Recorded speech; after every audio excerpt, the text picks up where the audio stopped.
नमस्कार, आपका स्वागत है हमारे खास शो स्पॉटलाइट में। मैं हूं राजेश सिंह। आज हम बात करेंगे एविएशन सेक्टर की। भारतीय आकाश में दो नए एयरलाइंस आ रहे हैं, आकाशा एयरलाइन और जेट एयरवेज। आकाशा अपनी सर्विसेज शायद जुलाई अगस्त से शुरू कर दे और जेट एयरवेज सितंबर अक्टूबर से। इन दो नए एयरलाइंस के आने के बाद भारतीय आकाश कैसे बदलेगा? क्या टैरिफ सस्ते होंगे या सर्विसेज अच्छे होंगे? इन सभी चीज़ों पे हम बात करेंगे। आज हमारे साथ तीन खास मेहमान हैं, लेकिन इन सब पर बात करने से पहले देखते हैं ये हमारा एक पैकेज।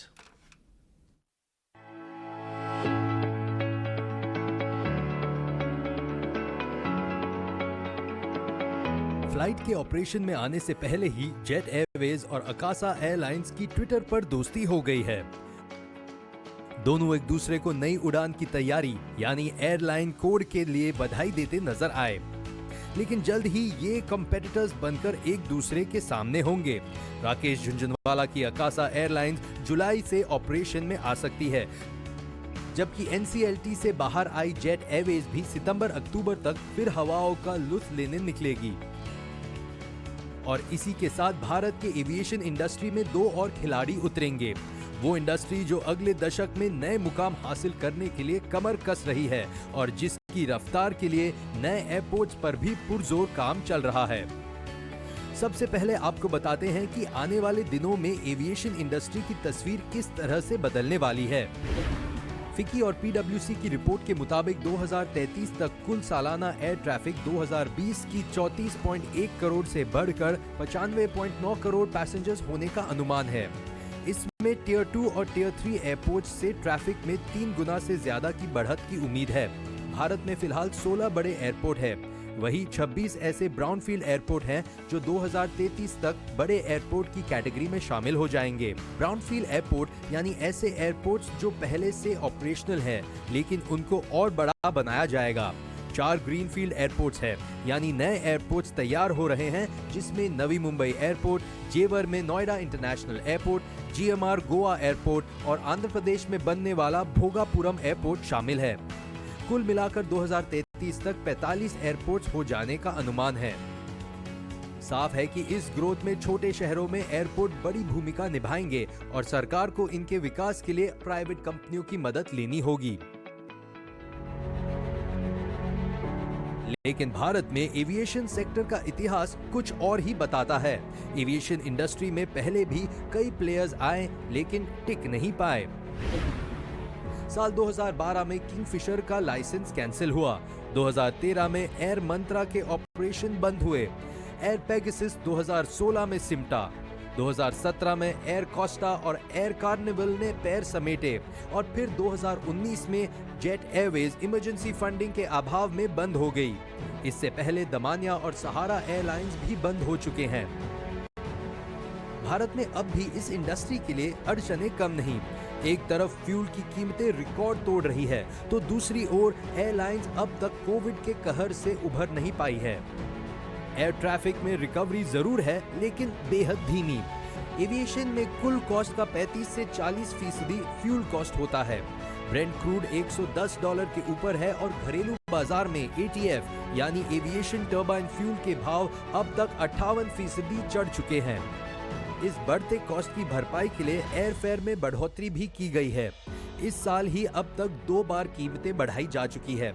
मार्च में 7 दिन पहले टिकट बुक कराने पर 8 से 11% तक ज्यादा पैसे खर्च करने पड़े, जबकि 2 महीने पहले बुक कराने पर 11 से 17% ज्यादा। वही मई में बढ़े दाम के हिसाब से 7 दिन पहले की बुकिंग पर टिकटें 10 से 23% तक महंगी हुई है, तो वही 2 महीने पहले कराने पर उनके पहले के भाव के मुकाबले 50 से 160% ज्यादा चार्ज लग रहा है। चेन्नई से दिल्ली, दिल्ली से मुंबई, मुंबई से हैदराबाद, दिल्ली से कोलकाता जैसे रूट्स पर दाम सबसे ज्यादा बढ़े हैं। दिल्ली एयरपोर्ट में एयर ट्रैफिक प्री कोविड स्तर पर आ चुका है, लेकिन कई अन्य जगह अब भी इस स्तर पर पैसेंजर ट्रैफिक नहीं लौटा है।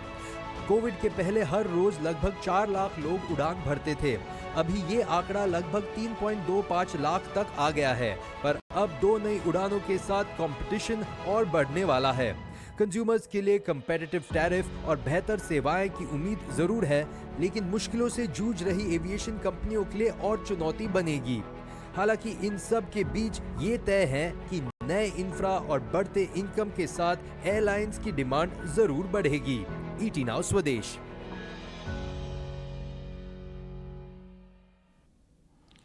तो आज इस खास चर्चा में जुड़ने के लिए हमारे साथ दो खास मेहमान जुड़ गए हैं। जितेंद्र भार्गव जो फॉर्मर ईडी रह चुके हैं एयर इंडिया के, और अनंत सिंघल जो कापा इंडिया से हैं। आप दोनों का बहुत बहुत स्वागत है ईटी नाउ स्वदेश पे।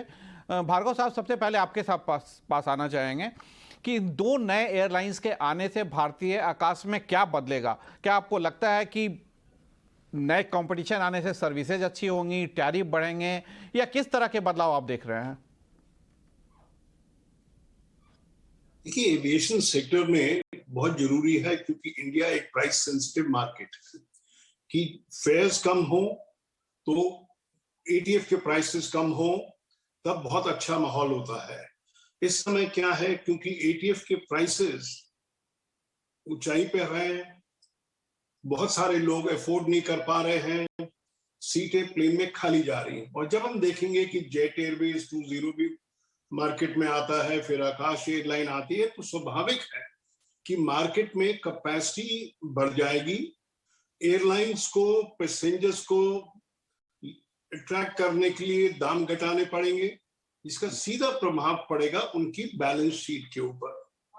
आपने देखा होगा कि इंडिगो एयरलाइन, जो कि भारत की सबसे ज्यादा प्रॉफिटेबल एयरलाइन है, उसने भी जनवरी मार्च के क्वार्टर के जो रिजल्ट दिए हैं वो बहुत ज्यादा अच्छे नहीं है, नुकसान में है।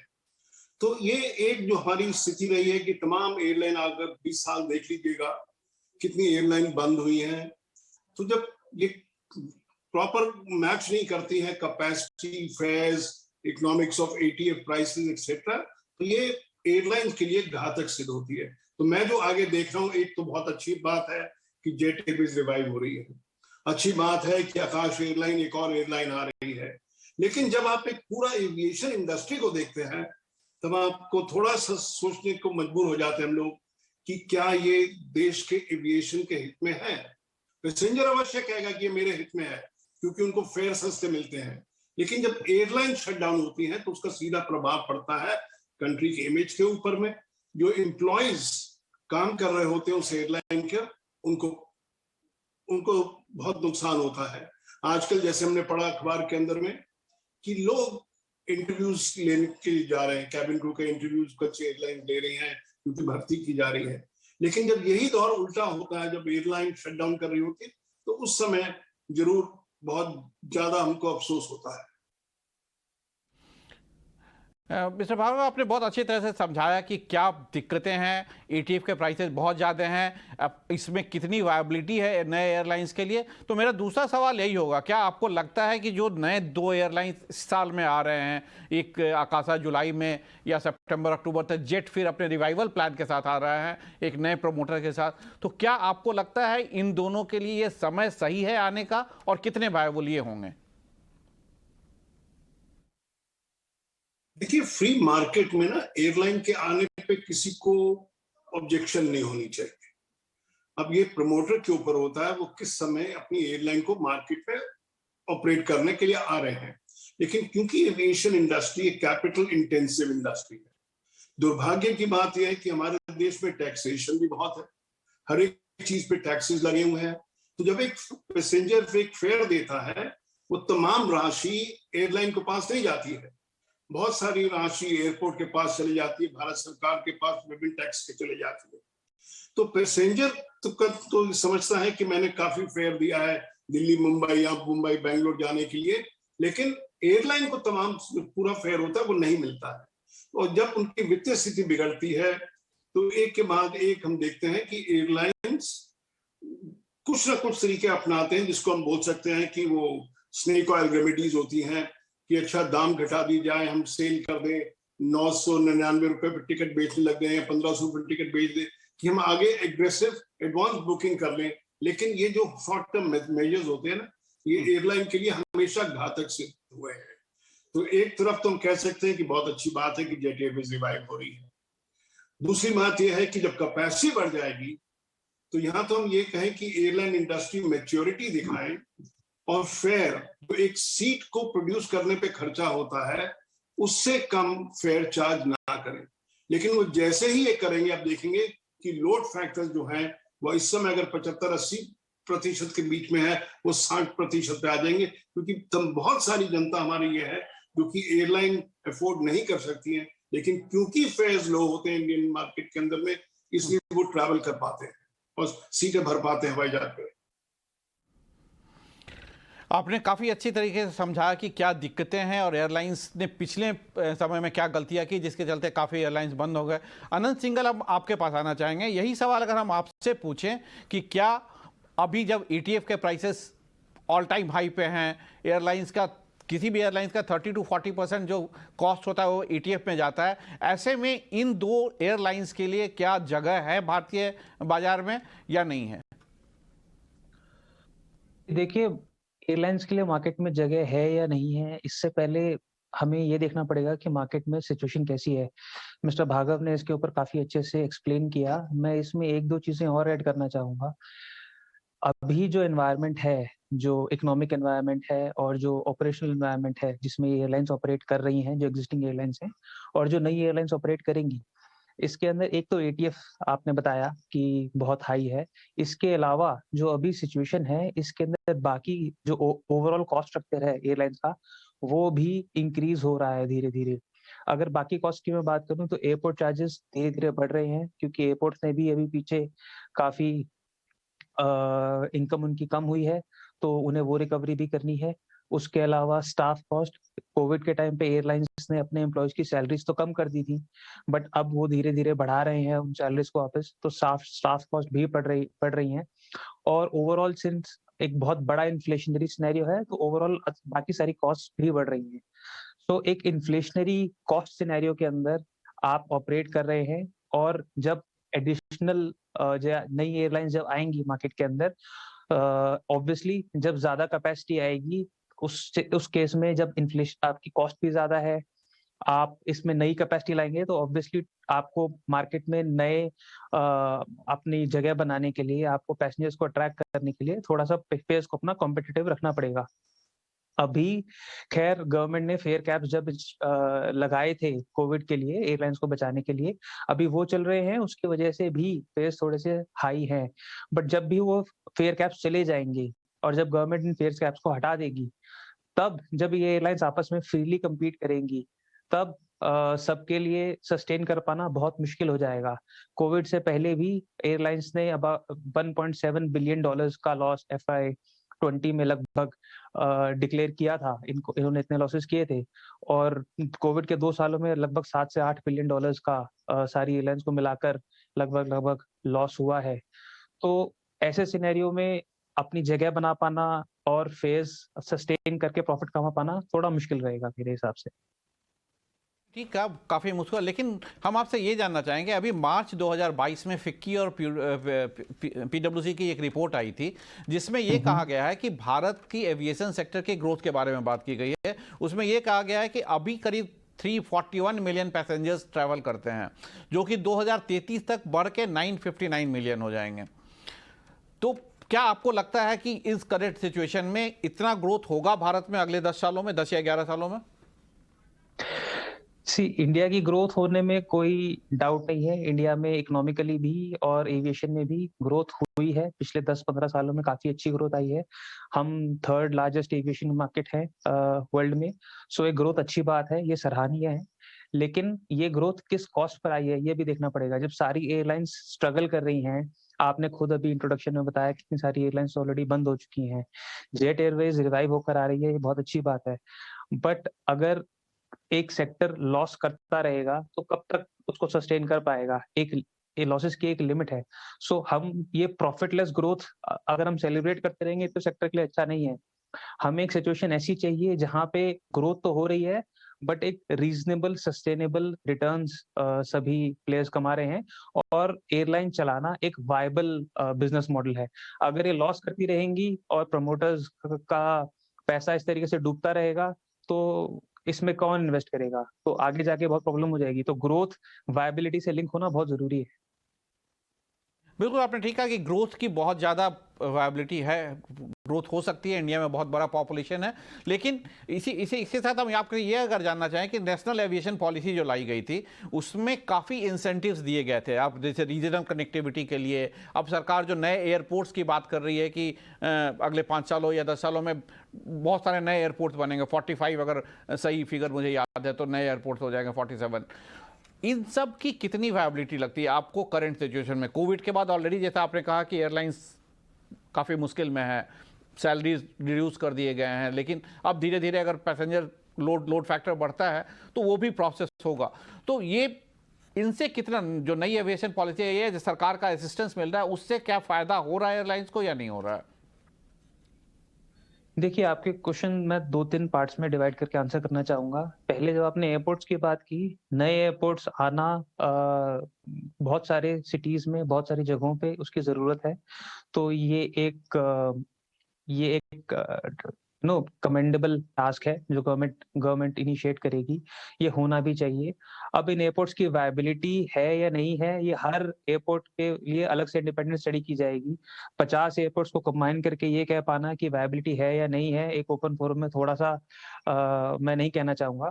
बट हाँ, एयरपोर्ट्स क्योंकि इंफ्रास्ट्रक्चर एसेट है, इंफ्रास्ट्रक्चर एसेट में रिटर्न्स जो है इन्वेस्टर को गारंटीड रहते हैं टू सर्टेन एक्सटेंट। तो उस सेंस में एयरपोर्ट इन्वेस्टर्स, अगर प्राइवेट इन्वेस्टर्स आता है तो उनका इंटरेस्ट कुछ हद तक प्रोटेक्टेड है।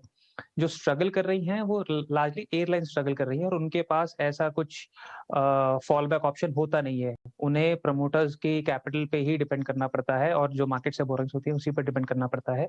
और वहाँ जो वायबिलिटी का मेन चैलेंज है वो एयरलाइंस के साथ है। एयरपोर्ट्स फिर भी एक लार्जली मैं कहूँगा ऑल्दो नुकसान हो सकता है, रिस्क होता है, ऐसा नहीं है किसी भी बिज़नेस में रिस्क नहीं होता है, बट फिर भी थोड़ा प्रोटेक्टेड सेक्टर है एयरलाइंस के कंपैरिजन में।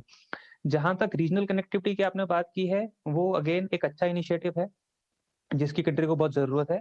बट उसमें भी वायबिलिटी गैप फंडिंग बीजीएफ जो प्रोवाइड किया जाता है, वो भी एक लेवी होती है जो बाकी सेक्टर्स पर पैसेंजर्स के ऊपर लगाई जाती है।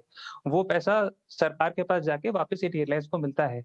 अब उससे कनेक्टिविटी तो बढ़ रही है, जो बहुत अच्छी बात है। बट बीजीएफ जब चला जाएगा उसके बाद कितने रूट से ऑपरेशनल रहेंगे, नहीं रहेंगे, वो हर रूट के लिए एक इंडिपेंडेंट स्टडी होनी चाहिए, जो आई एम श्योर एयरलाइंस करेंगी भी। बट जब तक ये फाइनेंशियली खुद स्ट्रांग नहीं होंगी तो इनके लिए ऐसे छोटे रूट्स पे खुद सस्टेन कर पाना शायद मुश्किल हो जाए। बिल्कुल, आपने बिल्कुल सही कहा। हमारे साथ एक और खास मेहमान परवेज दमानिया साहब जुड़ गए हैं, जो कि एविएशन सेक्टर के काफ़ी बड़े जानकार हैं। सर, आपका बहुत बहुत स्वागत है ईटी नाउ स्वदेश पे। हम लोग डिस्कस कर रहे थे कि 2 नए एयरलाइंस आ रहे हैं इस साल, आकाशा एयरलाइंस और जेट एयरलाइंस, अपने रिवाइवल प्लान के साथ।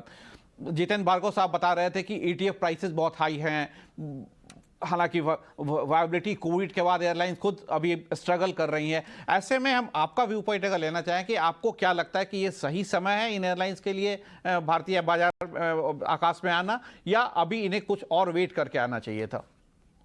नहीं, देखिए, इंडियन मार्केट तो बहुत फास्ट ग्रो हो रही है।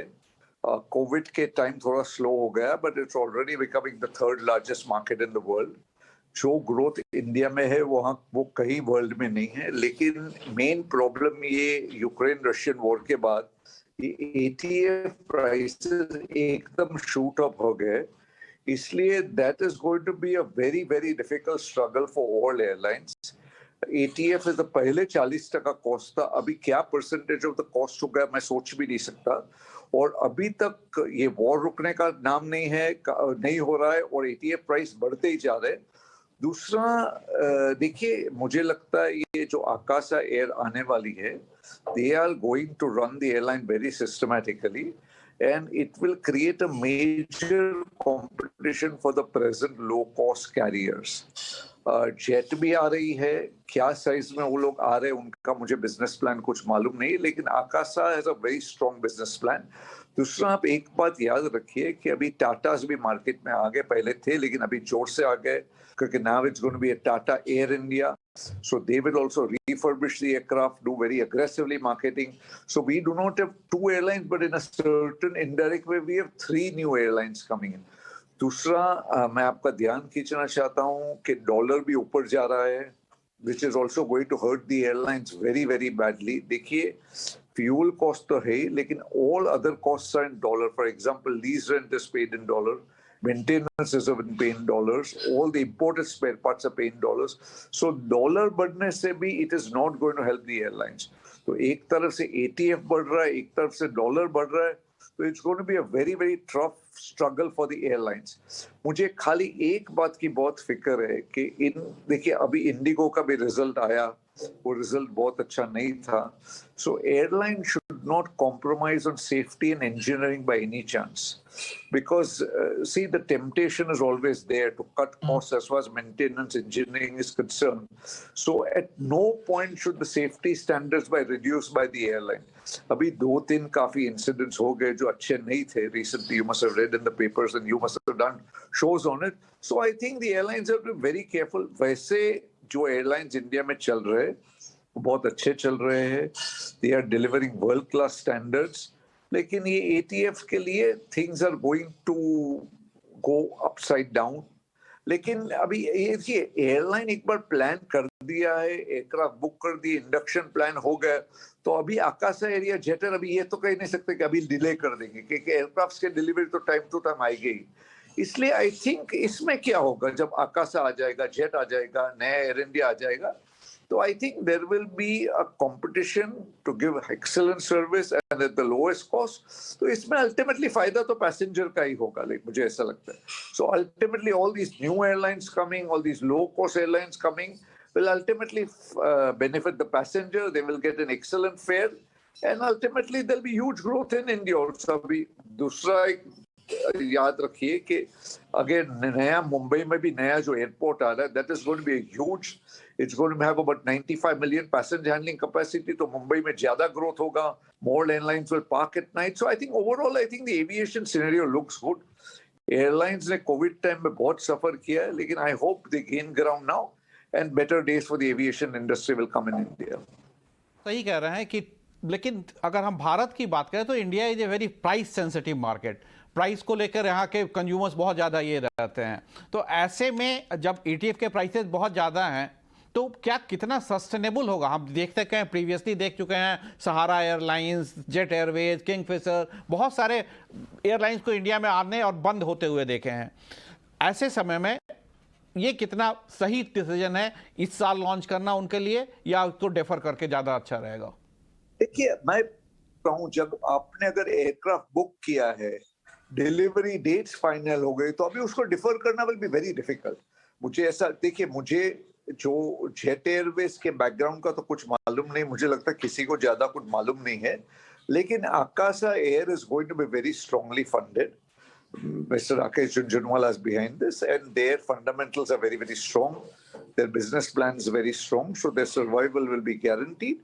और एक बात सोचिए कि अगर Tatas are backing the Air India, Tata is a giant business empire. They've run excellent companies. They've turned around major companies. So I think Akasa and Tata Air India is a given. अभी Jet Air का क्या business plan है मुझे मालूम नहीं, लेकिन मुझे लग रहा है कि ultimately it will be survival of the fittest.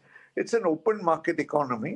और जो most efficiently, lowest cost पे airline चलाएगा, they will survive. And maybe it will happen. हर एक business में होता है कि एक दो एयरलाइन बंद हो जाएंगे, चालू हो जाएंगे, वो तो as the market sustain, how they can handle the economy, how can they handle the market, that's up to the airlines. I think each is an individual, it's not a government supported airline, it's an industry where knowingly people have got into it, so they have to be prepared now to take the situation as it comes. सही कहा कि सब airlines को खुद अपने आप को establish करना होगा, खुद ये करना होगा. लेकिन हम पास्ट एक्सपीरियंस से देखें, उसकी हम बात करें तो जितने भी एयरलाइंस आज तक भारत में कोई भी एयरलाइंस प्रॉफिट में नहीं रहा है. अगर हम एयर इंडिया की भी बात करें तो सरकार उसमें 1 लाख करोड़ से ज़्यादा का इन्फ्यूजन कर चुकी है. अभी टाटाज को बेचा भी गया तो आई थिंक 56 और 58,000 करोड़ वाइप ऑफ करके बेचना पड़ा. ऐसे में सर्वाइवल ऑफ द फिटेस्ट में, जैसे टेलीकॉम सेक्टर में 4 से 5 सेक्टर या एक टाइम में 12 से और 14 प्लेयर्स हो गए थे, अल्टीमेटली आके 3 प्लेयर पे सेटल हो गया है मार्केट, 3 से 4 प्लेयर पे. क्या आपको नहीं लगता है एयरलाइंस इंडस्ट्री में भी यही होगा आगे चलकर? Possible. See, one cannot predict the future. देखिए, price sensitive market is not in India. Even in Europe, there are very low cost carriers and they are very, very competitive, like EasyJet, Ryanair. इसलिए all over the world the market is price sensitive. Today the consumer has the right to choose what he wants to do. अगर बॉम्बे दिल्ली के लिए 17 flight है, 20 flight है, तो हम लोग देखते हैं. लेकिन मैं ऑब्जर्व कर रहा हूँ कि more or less now airlines are maintaining the price. अगर आप मुंबई दिल्ली देखेंगे, अगर 8,500 है तो सबका 8,500 है. ऐसा नहीं कि एक का 4,000, एक का 6,000, एक का 8,000 है. So I think airlines are running in such a way so most of the prices are very close to each other, very little difference. देखिए, मुझे लगता है सब efficiently airline चला रहे, लेकिन जिसका sustaining capacity रहेगा, जिसका funding solid रहेगा, who has the capacity to bear out in the long run will survive. So yes, some people may drop out in the long run, but ultimately be the survival of the fittest. जो most efficient, जो most cost effective और जो best funded है, वो survive होगा. सही कहा. वो तो कोई भी बिजनेस में होता है. बिल्कुल सर, आप we fully agree with you. Anant Singhal, हम आपके पास आना चाहेंगे. एक आखिरी क्वेश्चन. अब क्या आपको लगता है कि मेट्रो सिटीज में, हालांकि नए एयरपोर्ट्स भी बन रहे हैं, लेकिन सैचुरेशन लेवल जो है ऑलमोस्ट हमारे टोटल सेक्टर का 62% सिर्फ मेट्रो से आता है. आने वाले दिनों में अगर 45 या 47 नए एयरपोर्ट बनते हैं तो टायर 2, टायर 3 सिटीज से हम अपने ट्रैफिक को कितना बढ़ा सकते हैं और वहां कितना स्कोप है एयरलाइंस के लिए? देखिए, जो नए एयरपोर्ट्स आएंगे और जो हमारे कंट्री की स्मॉलर सिटीज हैं, जैसे टियर 2, टियर 3 सिटीज की आप बात कर रहे हैं, वहां पे ग्रोथ पोटेंशियल बहुत ज्यादा है.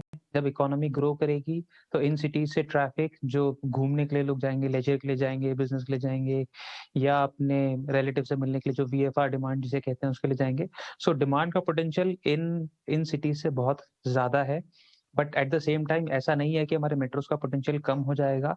ग्रोथ होगी तो मेट्रोस में भी होगी, और नॉन मेट्रो से जो ग्रोथ परसेंटेज है वो काफी ज्यादा आएगा एज कम्पेयर टू जो मेट्रोस होता है, क्योंकि मेट्रोस में बेस बहुत ज्यादा बड़ा है. यहाँ से ऑलरेडी, जैसा आप कह रहे हैं, 62% डिमांड है. तो मेन ग्रोथ तो जो गोइंग फॉरवर्ड आएगी वो non metros, tier 2, tier 3 cities से ही आएगी.